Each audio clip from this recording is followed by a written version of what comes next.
जय गुरु जी। जय जय गुरु गुरु जी। जी आंटी। जय गुरु जी। आइए थोड़ी देर ध्यान करते हैं और उसके बाद फिर हम अपनी रीडिंग करेंगे।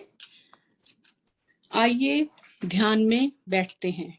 कम let's meditate for our mind, body and soul. सबसे पहले जहां कहीं पे भी आप हैं, कंफर्टेबल पोजीशन में बैठ जाइए। आप फ्लोर के ऊपर भी बैठ सकते हैं किसी कुशन को यूज करके, या फिर किसी चेयर पे बैठ सकते हैं। सिर्फ एक बात ध्यान में रखनी है कि आपकी रीढ़ की हड्डी यानी स्पाइन बिल्कुल सीधी होनी चाहिए, और ये जो नेक है, गर्दन और आपकी रीढ़ की हड्डी एक सीध में होनी चाहिए। क्रॉस लेग करके भी बैठ सकते हैं और चेयर पर भी।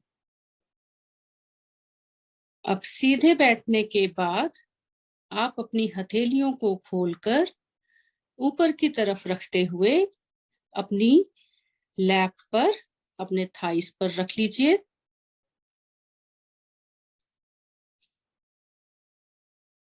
अब आप अपने पूरे शरीर को रिलैक्स करने की कोशिश कीजिए।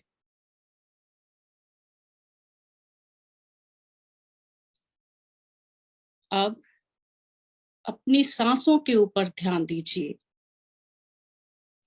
सांस अंदर लीजिए, लंबी गहरी सांस अंदर लीजिए, दीर्घ श्वास, और सांस छोड़ दीजिए। 2 बार फिर से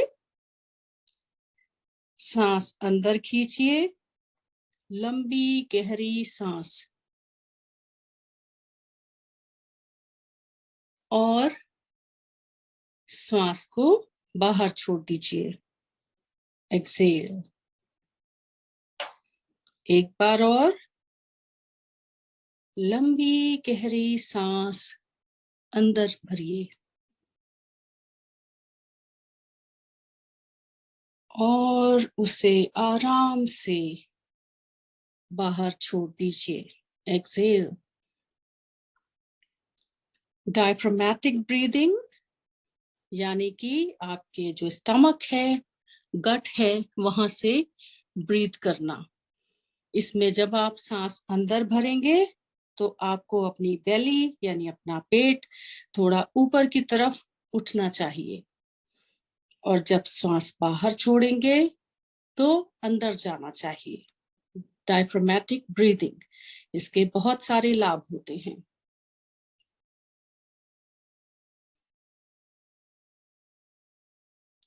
how we breathe is how we live. इसलिए अपनी श्वासों को कंट्रोल करके हम अपनी क्वालिटी ऑफ लाइफ बढ़ा सकते हैं। अब जेंटली धीरे से अपनी आंखें बंद करिए और अपने ध्यान को आज्ञा चक्र यानी आपकी दोनों भवों के बीच का स्थान, जिसे हम थर्ड आई भी कहते हैं, मत्थे के बीचों बीच, वहां अपना ध्यान ले जाइए।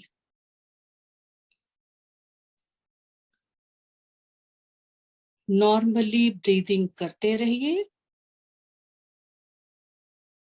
श्वास अंदर भरिए, डायफ्रामेटिक ब्रीदिंग,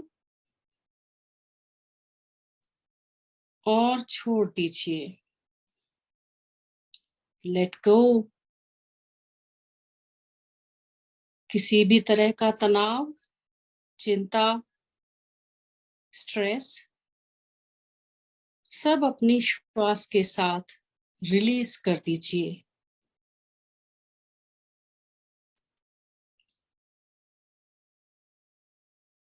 अपना ध्यान आज्ञा चक्र के ऊपर रखिए, बहुत सहजता के साथ।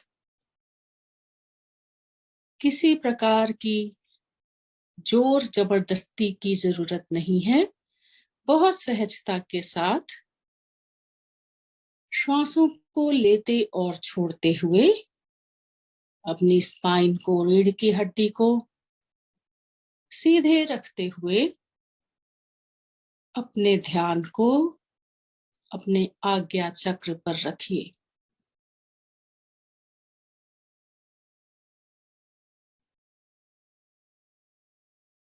ध्यान और प्राणायाम, ये दो ऐसे रामबाण इलाज हैं, न सिर्फ शारीरिक बीमारियों के लिए बल्कि साइकोसोमैटिक इलनेसेस के लिए भी और वैसे भी जनरल वेलबींग के लिए।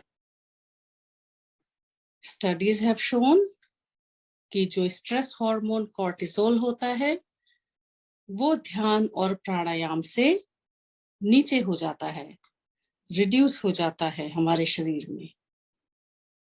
और जो पॉजिटिव हार्मोन्स होते हैं, सेरोटोनिन और डोपामिन, उनका लेवल बढ़ जाता है हमारे नर्वस सिस्टम में। इसलिए ध्यान और प्राणायाम से हम अपने माइंड, बॉडी और सोल सबको पॉजिटिव और स्वस्थ रख सकते हैं। 1 मिनट और लंबी गहरी सांस अंदर भरिए और धीरे से उसे छोड़िए। ध्यान अभी भी आज्ञा चक्र पर और स्पाइन सीधी, रीढ़ की हड्डी और आपकी गर्दन एक लाइन में।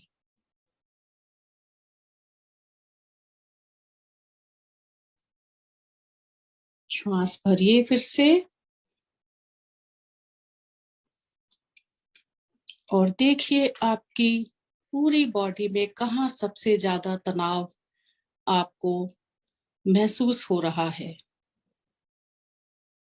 श्वास छोड़िए और उसके साथ इस तनाव को भी रिलीज कर दीजिए।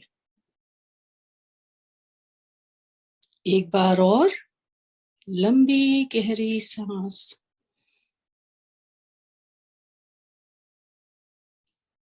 और श्वास को छोड़िए।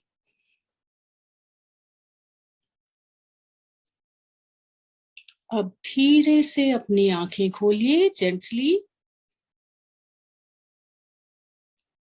और अपने शरीर को रिलैक्स रखिए।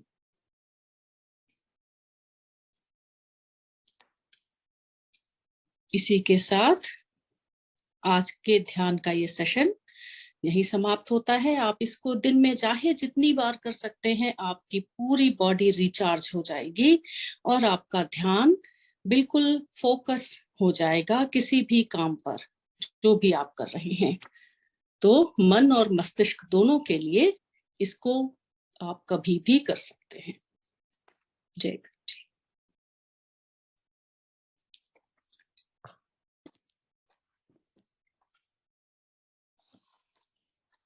जय गुरु जी। जय गुरु जी। Good afternoon from America and a very warm welcome to everyone in this divine journey of Yogi Kathamrit। और अब हम आज की रीडिंग शुरू करते हैं। सबसे पहले गुरु जी को प्रणाम and the great masters of क्रिया योग महावतार बाबा जी और परमहंस योगानंद जी को प्रणाम। तो आज की रीडिंग शुरू करते हैं। कल हम पढ़ रहे थे चैप्टर अपने गुरु के साथ कुछ अंतिम दिन। तो ये प्रकरण 42 है जो हम पढ़ रहे हैं। तो ये जो प्रकरण है, इसका जो शीर्षक है, यही अपने आप में थोड़ा सा सैड या सेंटिमेंटल, थोड़ा सा सेंटिमेंटल है कि अपने गुरु के साथ कुछ अंतिम दिन, तो ये योगानंद जी के वो अंतिम दिन हैं जो वो अपने गुरु श्री युक्तेश्वर जी के साथ बिता रहे हैं। हम सब इससे बहुत रिलेट कर सकते हैं। जब गुरु जी फिजिकल फॉर्म में थे और हम सब जो वो लास्ट के कुछ दिन थे संगत के, वो हमेशा हम याद रखते हैं इसी तरह से। तो कल हमने पढ़ा था कि योगानंद जी कुंभ मेला गए हैं मिस्टर राइट के साथ में, और वहां पे क्या क्या सुंदर दृश्य वो देख रहे हैं। Very vivid description given by mister right in his travel diary. और हम हैं पेज 532 यानी 532 पर, और अब हम आगे पढ़ते हैं। At the same time, one more request कि it's pretty late in India, तो बीच में कहीं भी आपको लगे कि आपको लेट हो रहा है तो please feel free to exit and please sleep के साथ में कोई कॉम्प्रोमाइज मत करिएगा। हम लोग, जय गुरु जी, हम लोगों ने हाथ पांवों पर रेंग कर किसी प्रकार झोपड़ी में प्रवेश कर उस ज्ञानी महात्मा के चरणों में प्रणाम किया। उनका चेहरा सचमुच दिव्य लग रहा था। हमारी ओर देखकर वे मुस्कुराए। प्रवेश द्वार पर एक लालटेन टिमटिमा रही थी, जिसके हिलते प्रकाश में झोपड़ी की दीवारों पर भिन्न भिन्न आकारों की छायाएं नाच रही थी। उनके चेहरे पर और आंखों में तेज था और श्वेत दंत पंक्ति अत्यंत आकारबद्ध एवं सुंदर थी। उनकी हिंदी मेरी समझ में नहीं आ रही थी। ये करपात्री जी महाराज के लिए बता रहे हैं, वो जिनके झोपड़ी में कल वो गए थे। परंतु उनके हाव भावों से उनके कहने का अर्थ पूर्णतः समझ में आ जाता था। उनमें उत्साह, प्रेम और आध्यात्मिक वैभव ठूस ठूस कर भरा हुआ था। उनकी महानता के बारे में किसी को संदेह हो ही नहीं सकता था। संसार से जो किसी भी प्रकार से जुड़ा ही ना हो, उसके जीवन के सुख की कल्पना कीजिए। ना कपड़ों का झंझट, ना कुछ खाने की कोई लालसा। कभी भिक्षा नहीं मांगते थे। पकाया गया खाना एक दिन छोड़कर खाते थे। कोई भिक्षा पात्र पास नहीं रखते थे।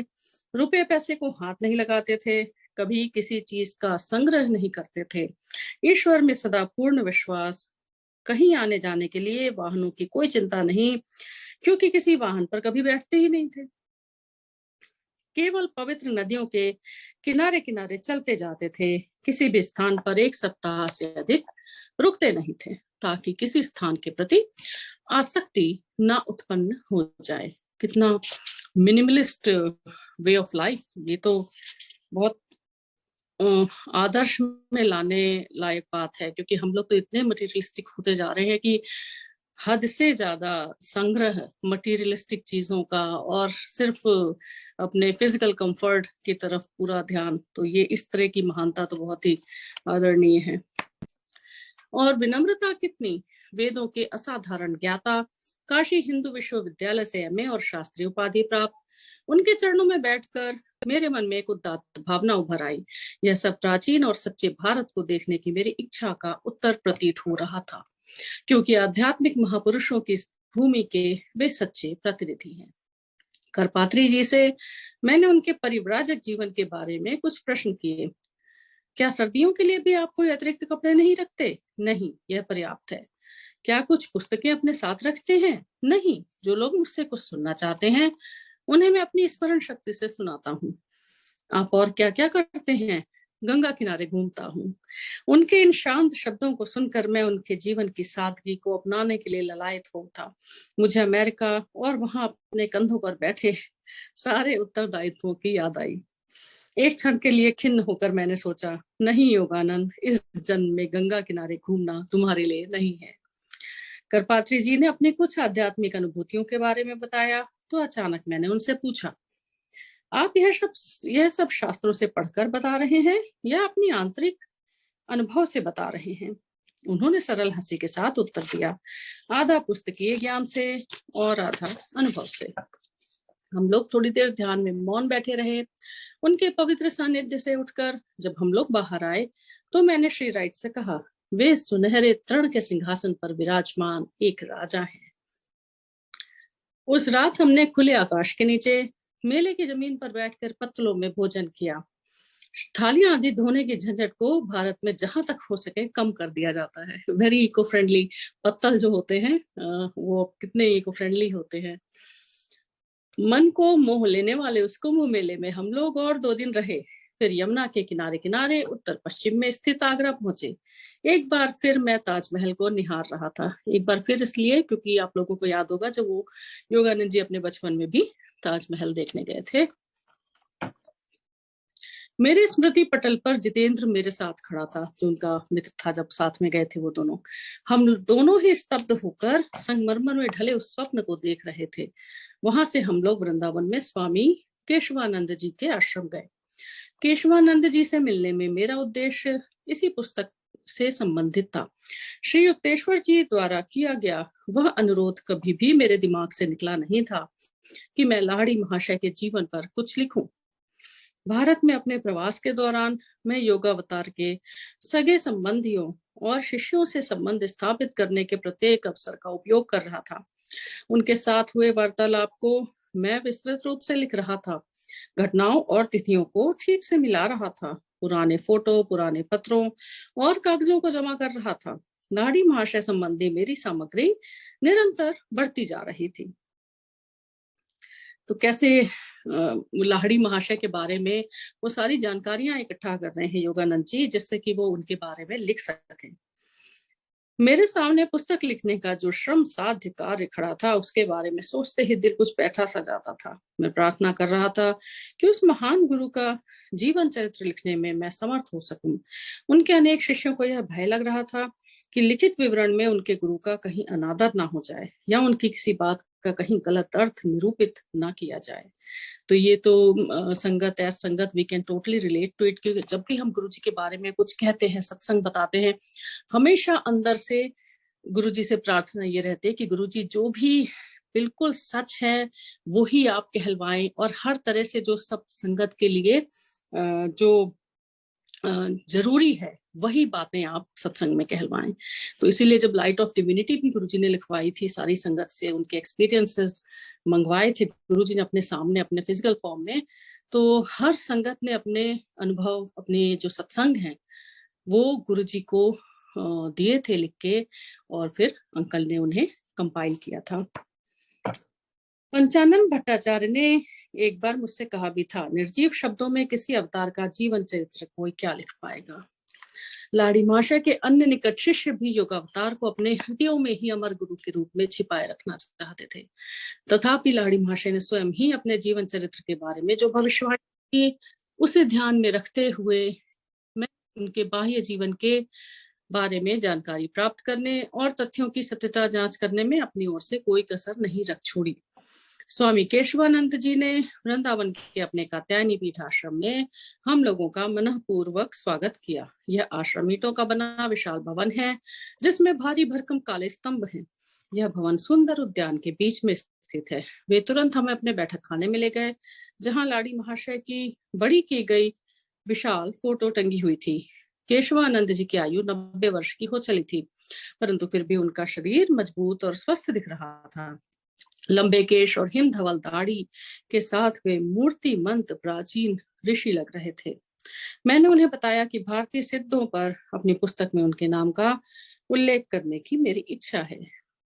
महान योगी मितभाषी होते हैं, इसलिए मैंने अनुनय करते हुए मुस्कुराकर कहा, कृपा करके मुझे अपने पूर्व जीवन के बारे में कुछ बताइए। तो महान योगी मितभाषी होते हैं, तो गुरुजी तो बहुत ही कम बोलते थे, और वो तो स्वयं ईश्वर है। केशवानंद जी ने विनम्रता दर्शाने वाले हाव भाव किए। बाह्य दृष्टि से विशेष कुछ मेरे जीवन में नहीं है। मेरा सारा जीवन हिमालय में ही बीता, जहां एक गुफा से दूसरी गुफा तक मैं पैदल ही जाता था। कुछ समय के लिए हरिद्वार के बाहर एक छोटा सा आश्रम बनाकर मैं रहता था। इस आश्रम के चारों ओर बड़े बड़े वृक्षों का उपवन था। वह बड़ी शांत जगह थी। सांपों की बहलता के कारण वहां ज्यादा लोग नहीं आते थे। केशवानंद जी हंस पड़े।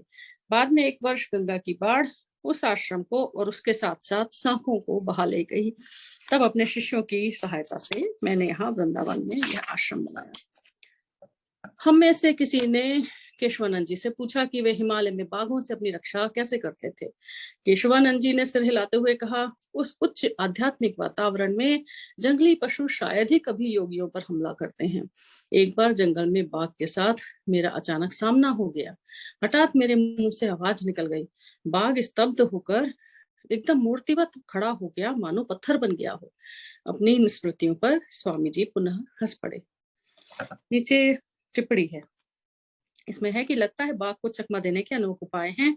एक ऑस्ट्रेलियन साहस यात्री फ्रांसिस बटलर्स ने लिखा है कि उन्हें भारत के जंगल विविधतापूर्ण, सुंदर और सुरक्षित प्रतीत हुए। उनका सुरक्षा कवच मक्खीमार कागज था। वे कहते हैं, प्रत्येक रात्रि को मैं अपने शिविर के चारों ओर अनेक कागज फैलाकर रख देता था। इससे एक बार भी मेरे साथ कोई उपद्रव नहीं हुआ। इसके पीछे मनोवैज्ञानिक कारण है। बाघ अपनी आन बान शान का बहुत ख्याल रखता है। उसका आसपास भटकना, मनुष्य पर आक्रमण करना, यह सब तभी तक है जब तक वह मक्खी मार कागज के पास नहीं आ जाता। जब वह इस कागज के पास आता है तो पलटकर चला जाता है। उस चिपचिपे कागज पर बैठने के बाद किसी मनुष्य का सामना करना स्वाभिमानी बाघ के लिए अपनी शान के खिलाफ होता है। That's very interesting. We should try that in next camping. कभी कभी मैं अपने एकांतवास से निकलकर अपने गुरु के दर्शन करने बनारस जाता था। हिमालय के वीरानों में मेरे अनवरत भटकने के कारण वे मेरे साथ मजाक भी करते थे। तुम्हारे पाँव में चक्र है, एक बार उन्होंने मुझसे कहा। मुझे खुशी है कि हिमालय इतना विस्तृत है कि वह तुम्हें घूमते रहने में मग्न रख सकता है। तो एक सेइंग होती है, ग्रैंड मास सेइंग की, जिनके पाँव में चक्री होती है, चक्र होता है, वो हमेशा घूमते रहते हैं। केशवानंद जी कहते गए, लाड़ी महाशय अपने महाप्रयाण के पहले भी और बाद भी अनेक बार मेरे सामने प्रकट हुए हैं। उनके लिए हिमालय की कोई ऊंचाई कभी दुर्गम नहीं थी। 2 घंटे बाद वे हमें भोजन के लिए एक बरामदे में ले गए। मन ही मन मैंने हताशा का निश्वास छोड़ा। यहाँ भी 15 प्रकार के पदार्थों से युक्त भोजन। भारतीय आतिथ्य को स्वीकार करते 1 वर्ष से भी कम ही समय हुआ था और मेरा वजन 50 पाउंड बढ़ चुका था। परंतु मेरे सम्मान में आयोजित अनगिनत भोजों में इतने प्यार से बनाए गए किसी भी पदार्थ को लेने से यदि मैं इनकार करता तो उसे अशिष्टता की पराकाष्ठा माना जाता। भारत में, और ब्रैकेट में अफसोस की अन्यत्र नहीं, गोल मटोल स्वामी दिखने से लोग खुश होते हैं। गुरुजी के यहाँ का लंगर, कितना कितना लंगर प्रसाद हम लोगों को मिलता था, डिवाइन लंगर प्रसाद। और एक बार का राउंड खत्म होता था तो पता लगता दोबारा अंकल रोटी प्रसाद लेके आ रहे हैं। तो वो इतना डिवाइन लगता था कि उसको खाने के बाद कभी ऐसा नहीं लगता था कि बहुत फुल हो गए या फिर बहुत ज्यादा ओवर ईटिंग हो गई। कभी ऐसा नहीं लगा, हमेशा बहुत लाइट फील होता था, क्योंकि वो तो गुरुजी का डिवाइन लंगर प्रसाद है। भोजन के उपरांत केशवानंद जी मुझे अन्य सभी लोगों से दूर एक एकांत स्थान में ले गए। वहां उन्होंने कहा, यहाँ तुम्हारा आना अनपेक्षित नहीं था। मेरे पास तुम्हारे लिए एक संदेश है। मुझे आश्चर्य हुआ, क्योंकि केशवानंद जी से मिलने की मेरी योजना के बारे में किसी को कुछ पता नहीं था। उन्होंने आगे कहा, पिछले वर्ष उत्तरी हिमालय में बद्रीनारायण के पास घूमते हुए मैं रास्ता भटक गया। एक बड़ी सी गुफा सामने दिखाई दी जो खाली थी, तथापि उसकी पथरीली जमीन में एक गड्ढे में अंगारे दहक रहे थे। इस एकांत गुफा में निवास करने वाले के बारे में सोचता हुआ मैं आग के पास बैठ गया। मेरी दृष्टि गुफा के प्रवेश द्वार पर लगी हुई थी, जहां सूर्य प्रकाश दिखाई दे रहा था। केशवानंद, मैं प्रसन्न हूं कि तुम यहाँ आए। मेरे पीछे से ये शब्द सुनाई दिए। चकित होकर मैंने मुड़कर देखा तो स्तब्ध रह गया। वहां बाबा जी खड़े थे। गुफा में अंदर गहरे भाग में बाबा जी प्रकट हो गए थे। अनेक वर्षों के उपरांत फिर से इस तरह उनके दर्शन पाकर मेरे आनंद की सीमा नहीं रही। मैं उनके चरणों में साष्टांग लौट गया।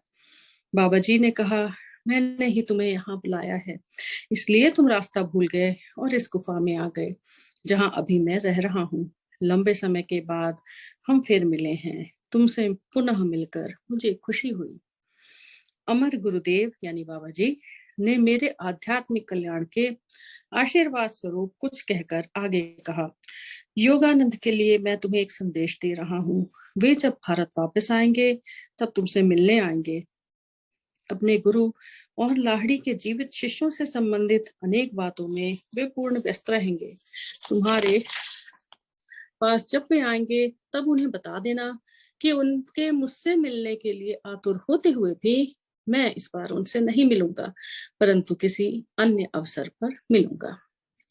स्वामी केशवानंद के जी के मुख से बाबा जी का यह सांत्वनाप्रद संदेश सुनकर मैं गदगद हो गया। मेरे हृदय के किसी कोने में हो रही चुभन समाप्त हो गई।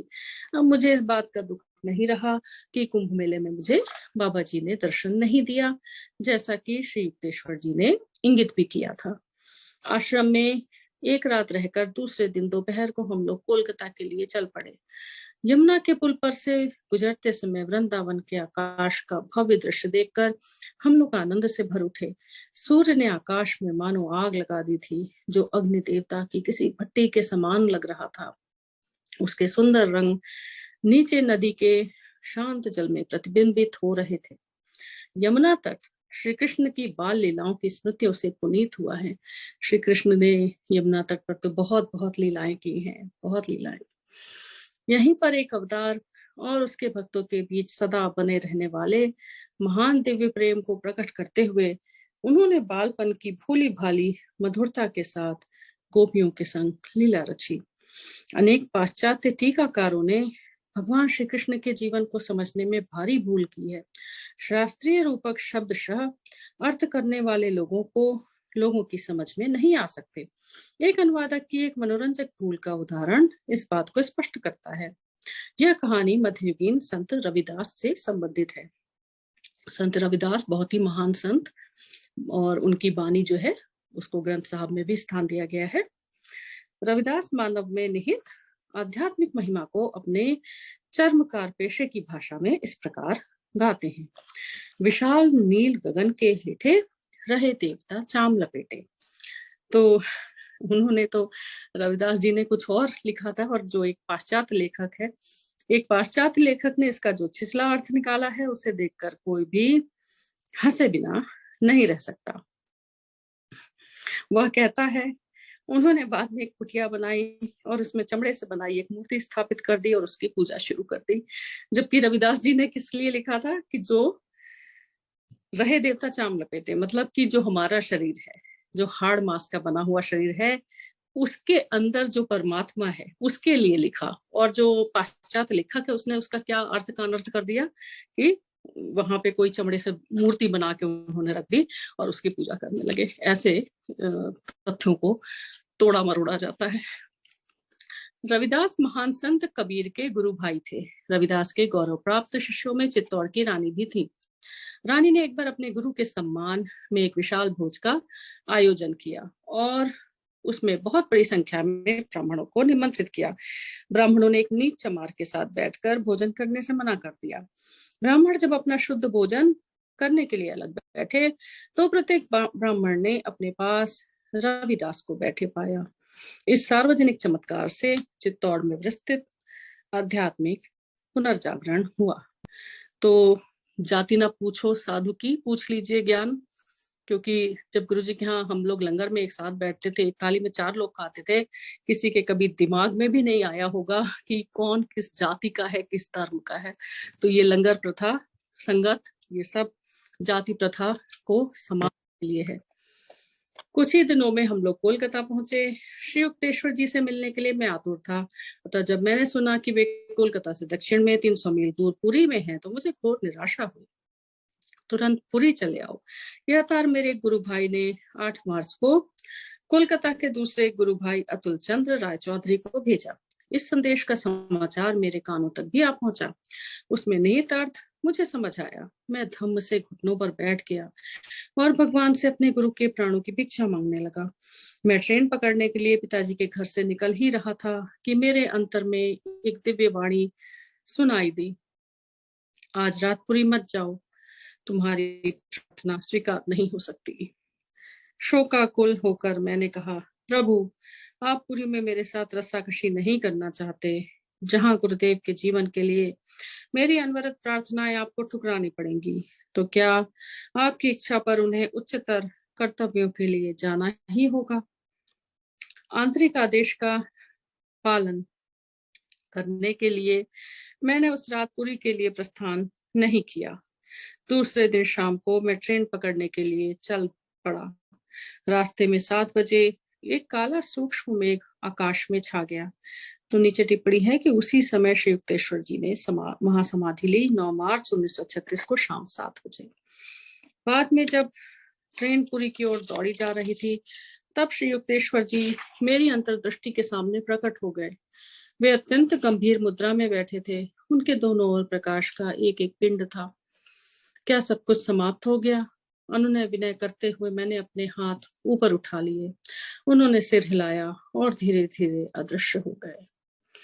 दूसरे दिन सुबह पुरी स्टेशन के प्लेटफॉर्म पर मन में झूठी आशा लिए मैं खड़ा था, तभी एक अनजान व्यक्ति मेरे पास आया। आपने सुना है कि आपके गुरुदेव चले गए? इसके बाद एक शब्द भी मुंह से निकाले बिना वह व्यक्ति चला गया। मुझे कभी भी इस बात का पता नहीं चल पाया कि वह कौन था या उसे कैसे मालूम हुआ कि मैं उस समय कहाँ मिलूंगा। मैं सन्न रह गया। मुझे प्लेटफॉर्म की दीवार का सहारा लेना पड़ा। यह बात मेरी समझ में आ गई कि गुरुदेव नाना उपायों से वह हृदय विदारक समाचार मेरे पास पहुंचाने की चेष्टा कर रहे थे। अंतर में प्रचंड विद्रोह धधकने लगा। मेरी आत्मा मानो ज्वालामुखी बन गई थी। आश्रम पहुंचते पहुंचते मैं लगभग पूरी तरह टूटने की कगार पर पहुंच चुका था। आंतरिक वाणी बार बार प्यार से मुझे समझा रही थी, धीरज रखो, शांत हो जाओ। मैंने आश्रम के उस कमरे में प्रवेश किया जहां पद्मासन में बैठा गुरुदेव का निष्प्राण शरीर अकल्पनीय रूप से जीवंत लग रहा था। वह शरीर अभी भी पूर्णतः स्वस्थ और सुंदर लग रहा था। शरीर छोड़ने के कुछ दिन पहले मेरे गुरु को हल्का बुखार अवश्य हुआ था, पर अनंत परम तत्व में उनके आरोहण कर जाने के एक दिन पहले उनका शरीर पूर्ण रूप से स्वस्थ हो गया था। कितनी ही बार मैं उस प्रिय शरीर को क्यों न देखता, मुझे विश्वास ही नहीं हो पा रहा था कि उसमें से प्राण निकल गए थे। उनकी त्वचा अभी भी स्निग्ध और मुलायम थी। उनके चेहरे पर शांति का सुंदर भाव था। अंतिम रहस्यमय बुलावे के समय उन्होंने सचेत रहते हुए अपना शरीर छोड़ दिया था। शोक विवल होकर मैं चीख उठा, बंगाल का सिंह चला गया। तो देखिए, युक्तेश्वर जी का शरीर पद्मासन में बैठ के उन्होंने समाधि ली और पूरी तरह से कॉन्शियस और अवेयर होकर 10 मार्च को मैंने उनका अंतिम संस्कार किया। पुरी आश्रम के उद्यान में सन्यासियों की प्राचीन परंपरा के अनुसार श्री युक्तेश्वर जी के पार्थिव शरीर को समाधि दी गई। तो समाधि के लिए नीचे टिप्पणी है, हिंदू अंत्यविधि की परंपरा के अनुसार केवल गृहस्थों का ही दाह संस्कार होता है। स्वामी तथा अन्य संप्रदायों के सन्यासियों का दाह संस्कार नहीं किया जाता, बल्कि उन्हें समाधि दी जाती है। फिर ब्रैकेट में कभी कभी इसका अपवाद भी होता है। ऐसा माना जाता है कि सन्यास की दीक्षा ग्रहण करते समय सन्यासी की देह का प्रतीकात्मक रूप से ज्ञानाग्नि में दाह संस्कार हो जाता है। बाद में उनके शिष्य अपने गुरु को श्रद्धांजलि अर्पित करने निकट और दूर सब जगहों से वासंतिक विश्व शोक सभा में एकत्रित हुए। कोलकाता के प्रमुख समाचार पत्र अमृत बाजार पत्रिका में श्री युक्तेश्वर जी के फोटो के साथ निम्नलिखित विवरण छपकर आया। 81 वर्षीय श्रीमद स्वामी श्री युक्तेश्वर गिरी महाराज के महाप्रयाण के उपलक्ष्य में पुरी में 21 मार्च को भंडारा संपन्न हुआ। इस अवसर पर उनके अनेक शिष्य पुरी में एकत्रित हुए। स्वामी जी महाराज की गणना भगवत गीता के महानतम टीकाकारों में होती थी। वे काशी के योगीराज श्री श्यामाचरण लाहिड़ी महाशय के अग्रगण्य शिष्य थे। स्वामी जी महाराज भारत के अनेक योगदा सत्संग यानी सेल्फ रियलाइजेशन फेलोशिप केंद्रों के संस्थापक थे और पाश्चात्य जगत में उनके प्रमुख शिष्य स्वामी योगानंद जो योग कार्य चला रहे हैं, उसके पीछे भी उन्हीं की प्रेरणा थी। श्री युक्तेश्वर जी की अचूक भविष्यवाणी करने की क्षमता तथा उनकी गहन अनुभूति ने ही स्वामी योगानंद को समुद्र पार जाकर अमेरिका में भारत के सद्गुरुओं के संदेश का प्रचार प्रसार करने की प्रेरणा दी। भगवत गीता तथा अन्य शास्त्रों की उनकी व्याख्या प्राच्य और पाश्चात्य दोनों दर्शनों पर श्री युक्तेश्वर जी के प्रभुत्व का प्रमाण देती है तथा पहली बार इन दोनों दर्शनों की एकता को स्पष्ट करती है। वे सभी धर्मों की एकता में विश्वास करते थे। अतः उन्होंने धर्म में वैज्ञानिकता लाने के लिए विविध पंथों और संप्रदायों के प्रमुखों के सहयोग से साधु सभा की स्थापना की। अपने देहांत के समय उन्होंने स्वामी योगानंद को अपने उत्तराधिकारी के रूप में का अध्यक्ष मनोनीत किया। ऐसे महापुरुष के देहावसान से भारत की बहुत बड़ी हानि हुई है। जिन्हें उनके सानिध्य का सौभाग्य प्राप्त हुआ था, वे भारत की सच्ची संस्कृति एवं साधना का उत्तरोत्तर विकास करें, जो श्री युक्तेश्वर गिरी महाराज में मूर्त हो उठी थी। तो ये अमृत प्रचार पत्रिका में युक्तेश्वर जी के बारे में ऐसे लिखी गई। मैं कोलकाता लौट आया। पवित्र स्मृतियों से जुड़े श्री रामपुर आश्रम में जा पाने का मुझे अभी साहस नहीं हो रहा था। इसलिए श्री रामपुर में रह रहे श्री युक्तेश्वर जी के बाल शिष्य प्रफुल्ल को मैंने कोलकाता में ही बुला लिया और रांची विद्यालय में उसके प्रवेश की व्यवस्था कर दी। प्रफुल्ल ने मुझे बताया, उस दिन सुबह जब आप कुंभ मेले में जाने के लिए निकल गए तो गुरुदेव धप्प से दीवान पर बैठ गए और कहने लगे, योगानंद चला गया, योगानंद चला गया। फिर कुछ गूढ़ ढंग से उन्होंने कहा, मुझे उसे किसी और प्रकार से बताना पड़ेगा। फिर वे घंटों मौन बैठे रहे। इसके बाद के मेरे दिन व्याख्यानों, कक्षाओं, साक्षात्कार तथा पुराने मित्रों के साथ पुनर्मिलन से ही भरे रहे। खोखली हंसी और अनवरत कार्य व्यस्तता के जीवन प्रवाह के नीचे काले शोकाकुल विचार परमानंद की उस आंतरिक सरिता को मैली किए जा रहे थे, जो इतने वर्षों तक मेरी अनुभूतियों के बालुका तल के नीचे अपने प्रवाह मार्ग से बहती आ रही थी। वे दिव्य ऋषि कहाँ चले गए? शोक संतप्त आत्मा की गहराइयों से मैं मुख रुदन करते हुए अपने अंतर से पूछता जा रहा था। कोई उत्तर नहीं आया। गुरु जी ने जब महासमाधि ली थी, उसके बाद कितने कितने संगत के मन में इतना ऐसा ही अनुभव, ऐसा ही एहसास, कहाँ चले गए गुरु जी, कहाँ चले गए, हर समय आता रहता था। मेरा मन मुझे सांत्वना देने लगा। यह अच्छा ही हुआ कि गुरुदेव का परम प्रेमी परमात्मा के साथ संपूर्ण मिलन हो गया। अब वे अपने तेज से अक्षय धाम में सदा के लिए चमक रहे हैं। मेरा हृदय विलाप कर रहा था, अब तुम फिर कभी उन्हें श्री रामपुर आश्रम में नहीं देख सकोगे। अब फिर कभी तुम अपने दोस्तों को उनसे मिलाने के लिए लाकर नहीं कह सकोगे, देखो वो रहे भारत के ज्ञानावतार। श्री राइट ने जून के प्रारंभ में हम लोगों के पश्चिम जाने के लिए मुंबई से जहाज पकड़ने की सारी व्यवस्था कर दी। एक पखवाड़े तक कोलकाता में विदाई भोज और व्याख्यानों का सिलसिला चलता रहा। उसके बाद मिस प्लेट, श्री राइट और मैं अपनी फोर्ड कार से मुंबई के लिए निकल पड़े। वहां पहुंचने पर जहाज के अधिकारियों ने हमें अपनी यात्रा रद्द करने के लिए कहा, क्योंकि उस जहाज पर कार के लिए कोई जगह नहीं थी और हमें तो यूरोप में फिर उसकी आवश्यकता पड़ने वाली थी। कोई बात नहीं, मैंने खिन्न मन से श्री राइट से कहा, मैं एक बार फिर पुरी जाना चाहता हूँ। और मन ही मन कहने लगा, मेरे अश्रुओं को फिर एक बार अपने गुरुदेव की समाधि का अभिषेक करने दो।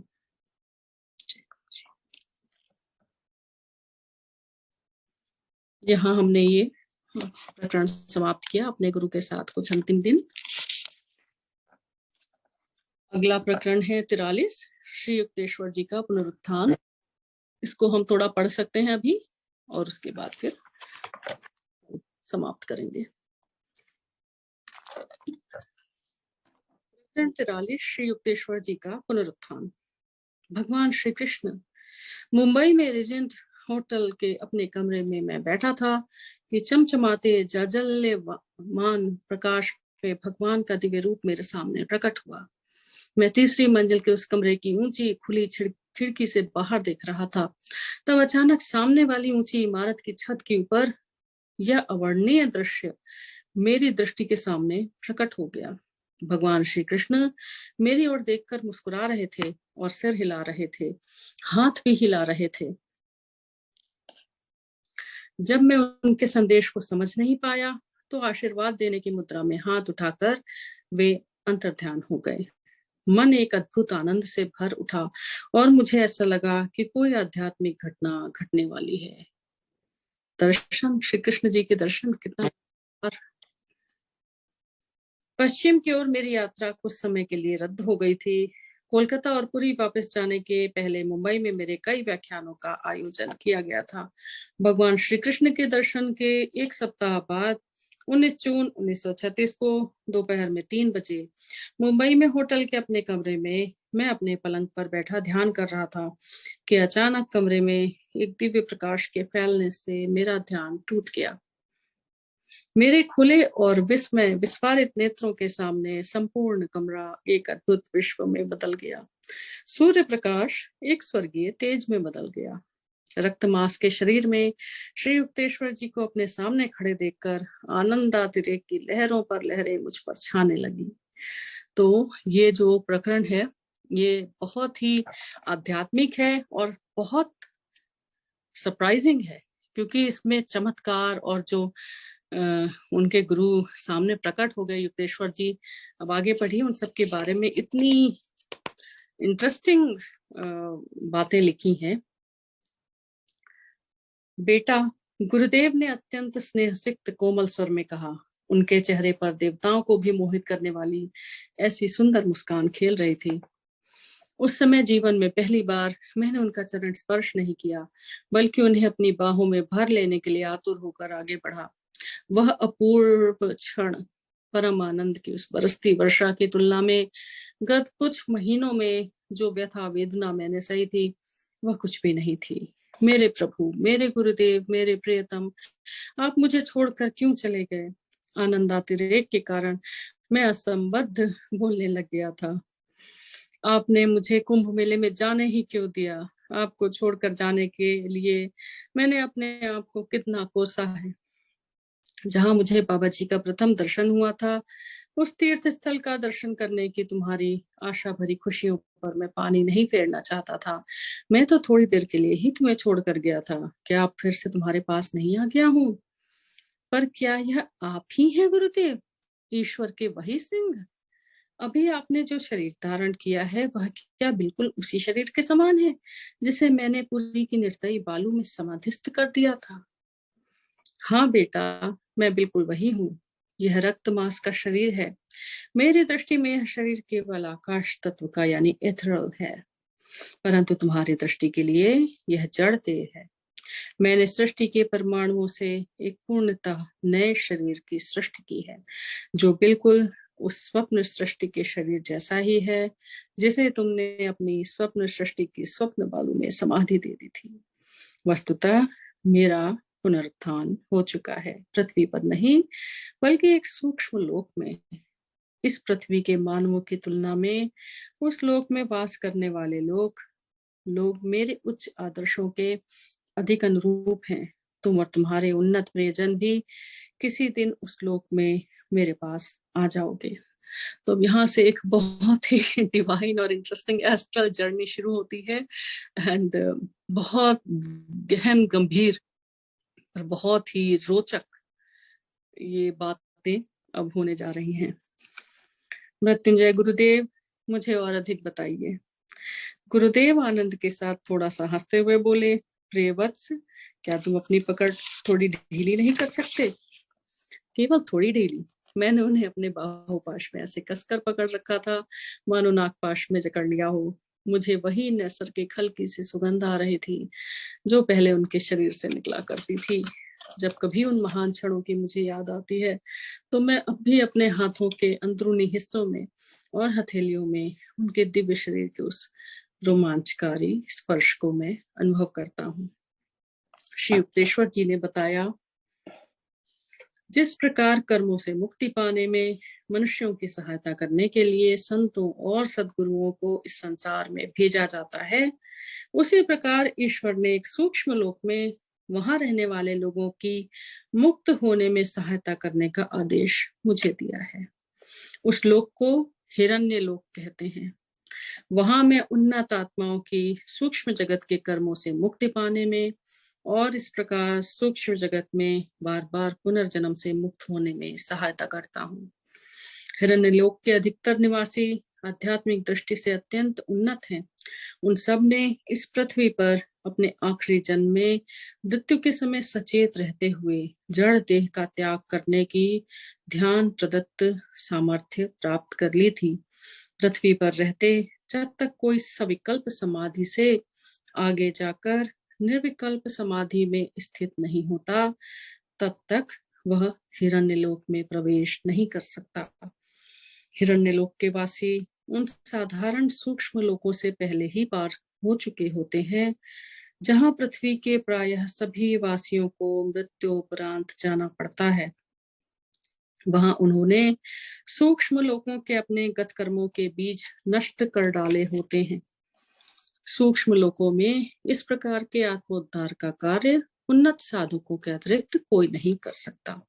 तो युक्तेश्वर जी अब हिरण्यलोक में है, और उस हिरण्यलोक में जो उच्च कोटि की आत्माएं होती हैं, जैसे कभी अपने नियर एंड डियर वंस में भी हम लोग, कोई ऐसा होता है जो बहुत ही आध्यात्मिक दृष्टि से हमें लगता है ये तो बहुत प्योर सोल है, बहुत ही, स्पेशली गुरु जी की संगत में कितने ऐसे जो संगत गुरु जी की थी पहले, जो अब गुरु जी के स्थान में है, तो हमेशा मन में आता है ना, ये तो बहुत ही अच्छी पवित्र आत्मा है, प्योर सोल है। तो वो सब जो है, जो युक्तेश्वर जी बता रहे हैं, श्री युक्तेश्वर जी की हिरण्य लोक जो है वहां जाते हैं, और हिरण्य लोक में आध्यात्मिक दृष्टि से जो बहुत उत्तम कोटि की आत्माएं होती हैं वो होती हैं। तो उन्होंने अपने जो ये वाले कर्म होते हैं, ये पहले ही पार कर लिए होते हैं, जिनके चलते बार बार इस जगत में आके जन्म और मृत्यु होती है। तो अब वहां पे श्री युक्तेश्वर जी हैं, और उन आत्माओं को वो अब गाइड कर रहे हैं और उनका मार्गदर्शन कर रहे हैं। इसमें नीचे एक टिप्पणी है, प्रकरण 26 द्रष्टव्य। सविकल्प समाधि में साधक ईश्वर के साथ अपनी एकात्मता वो अनुभव कर लेता है, परंतु केवल ध्यान की निश्चल समाधि अवस्था को छोड़कर अन्य समय वह ब्रह्म चैतन्य की अपनी उस अवस्था में नहीं रह सकता। निरंतर ध्यान के द्वारा वह इससे उच्चतर निर्विकल्प समाधि की अवस्था में पहुंचता है, जिसमें यदि वह संसार में मुक्त संचार करता रहे तब भी ईश्वरानुभूति की अपनी अवस्था से नहीं गिरता। निर्विकल्प समाधि में योगी अपने भौतिक या सांसारिक कर्मों के अंतिम लवलेशों को भी नष्ट कर देता है, परंतु फिर भी सूक्ष्म और कारण जगत के कर्मों से मुक्त होना शेष रह सकता है। इसलिए उसे सूक्ष्म जगत में और फिर उच्च स्पंदन युक्त कारण जगत में बार बार पुनर्जन्म लेना पड़ता है। इस पेज को कंप्लीट करते हैं। मेरा मन और उन साधकों के अतिरिक्त कोई नहीं रह सकता, और तब अपनी आत्मा को सूक्ष्म जगत के कर्मों के शेष रहे लवलेशों से मुक्त करने के लिए इन साधकों को विधि के विधान के अनुसार हिरण्यलोक में जो सूक्ष्म लोकों का सूर्य या स्वर्ग है, सूक्ष्म शरीर धारण कर जन्म लेना पड़ता है, जहां उनकी सहायता करने के लिए मैं उपस्थित हूँ। हिरण्यलोक में कुछ ऐसे लगभग पूर्णावस्था को प्राप्त हुए जीव भी हैं जो वहां उच्चतर कारण जगत से आए हैं। मेरा मन अब गुरुदेव के मन के साथ इस प्रकार पूर्ण एक रूप हो चुका था कि वे अपने शब्द चित्रों को कुछ हद तक शब्दों के द्वारा और शेष विचार संक्रमण टेलीपैथी के द्वारा मेरे मन में पहुंचा रहे थे। इस प्रकार मैं उनके विचार चित्रों को तुरंत ग्रहण कर रहा था। गुरुदेव कहते गए, शास्त्रों में तुमने पढ़ा है कि ईश्वर ने मानव आत्मा को एक के बाद एक 3 शरीरों में आबद्ध किया है। तो जो सोल है, ह्यूमन बॉडी है, उसके 3 लेयर्स हैं। तो ये 3 जो शरीर हैं वो ये हैं, भाव या कारण शरीर, सूक्ष्म शरीर जो मनुष्य की मानसिक और भावनात्मक प्रकृति का स्थान है, और स्थूल पंच भौतिक शरीर। पृथ्वी पर मनुष्य अपनी देह इंद्रियों से युक्त रहता है। सूक्ष्म जगत के लोगों का काम अपनी चेतना, भावनाएं और प्राण शक्ति से बने शरीर से चलता है। कारण शरीरधारी जीव भावों के बने आनंदमय कारण जगत में रहता है। मेरा कार्य उन सूक्ष्म देहधारियों का मार्गदर्शन करना है जो कारण जगत में प्रवेश करने के लिए तैयार हो रहे हैं। नीचे इसमें टिप्पणी है, क्योंकि अधिकांश लोग सूक्ष्म लोकों के सौंदर्य का उपभोग करने में इतने मग्न हो जाते हैं कि कठिन आध्यात्मिक साधना की कोई आवश्यकता नहीं समझते। और नीचे एक और टिप्पणी है कि हिंदू शास्त्रों में केवल अणु और उससे भी सूक्ष्म परमाणु का ही नहीं, जो सूक्ष्म विद्युतीय शक्तियां होती हैं, बल्कि प्राण शक्ति या सृजनात्मक प्राणाणुओं का भी उल्लेख है। अणु और विद्युत परमाणु अंध शक्तियां हैं, जबकि प्राणाणु में प्रज्ञा निहित होती है। उदाहरण के लिए शुक्राणु और अंडाणु में विद्यमान प्राणाणु कर्मों के परिरूप के अनुसार गर्भ के विकास को निर्धारित करते हैं।